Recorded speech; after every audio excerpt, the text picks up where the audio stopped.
Good day, it's Tony Fortunato from the Technology Firm. Today we will look at routing. So getting a handle on routing. And the reason why this is kind of important is you'll see in a moment how depending on where you troubleshoot the routing, you'll get different results. So a little background. So I see analysts troubleshooting routing issues by using the traceroute command. We all do it all the time from our host device, our laptops, wherever.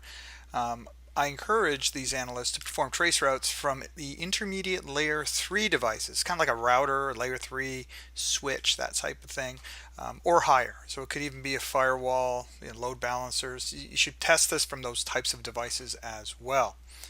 When you have more than one path to get from point A to point B, you need to test with proper methodology, tools, and make sure you have monitoring in place. In my other articles, I refer to this process as a routing audit.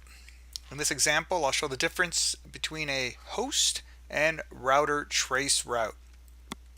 So in this example, it's pretty straightforward. Here's our client down here. That's me. Hello. And the switch has two routes configured. And you can see dot 1 and dot 2. So the switch is configured to go this way and this way. And we're going to keep it real simple. Just two static routes, okay? I'm not going to get into BGP, EIGRP, LMNOP, all that kind of stuff right now. It doesn't matter. So in this case, he's going to go this way and this way. Equal routes, equal cost, all that good stuff. So from the laptop, we're going to do our good old trace route from the command prompt. We're using Microsoft, of course. And you can see we have 9 hops, and it just goes through and it looks like things are good. So from this impression, we only have one way to get out. And he chose 1044.10.2, which if we go back here, is this bottom guy right here. So he chose to go this way for that simple trace route. Well, if we go to the actual switch, this guy over here, who has multiple routes, he gives a different perspective. He says, hey, I can go out 2 and 1. And he's going to give me two different, obviously, times, and so on and so on and so on. And you can see the times aren't that equal, right? There are times when, times, I'll be saying that a lot now. The third hop, you can see this first one was 67 milliseconds, and the corresponding one was 8 milliseconds. So they aren't as equal as you would think.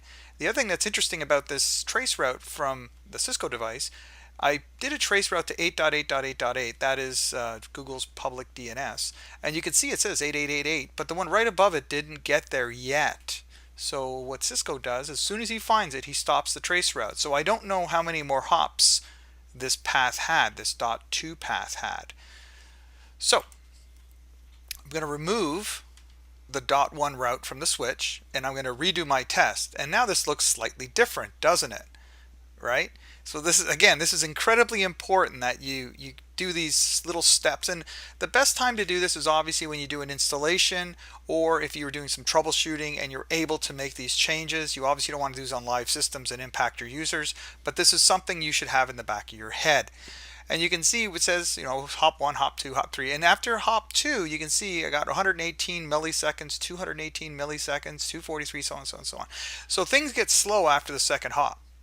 So now I'm going to take the other route, the dot 2 route out. And you can see there's only 7 hops. So this guy had 8 hops with a couple of multiple paths and big latencies. And this guy had fewer hops and it was quicker. See that? So in conclusion, dot 1 route has one more hop, right, which is worth noting. It's not the end of the world, but it's worth noting. And the dot 1 route has higher ICMP round trip times. And this is a very important point because it all depends on the protocol you use. Traceroute is using ICMP. I've done articles where you can use TCP for trace routes, see if that's going to be slightly different for you and so on. We checked with the carrier and they said that the dot 1 route is performing within the expected SLAs. That's exactly what it's supposed to do. So then I suggested that they take any latent sensitive applications and route them through only the dot 2. Okay, that's fairly easy to do.